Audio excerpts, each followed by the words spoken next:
মুখের উপর মুখোশ থাকে, মিথ্যা ছবির আয়না। যতই তুমি মানুষ চেনো,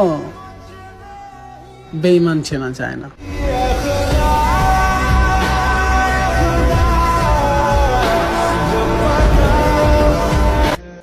যদি তুমি আমার না হইতে পারো, তাহলে এমন কিছু করে দাও, তোমাকে ভালোবাসার আগে আমি যেমন ছিলাম আমাকে আবার তেমন বানিয়ে দাও।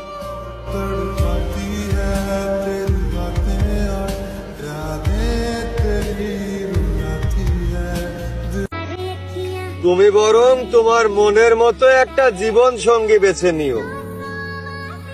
আমার মতো নিকৃষ্ট মানব তোমার সাথে যায় না।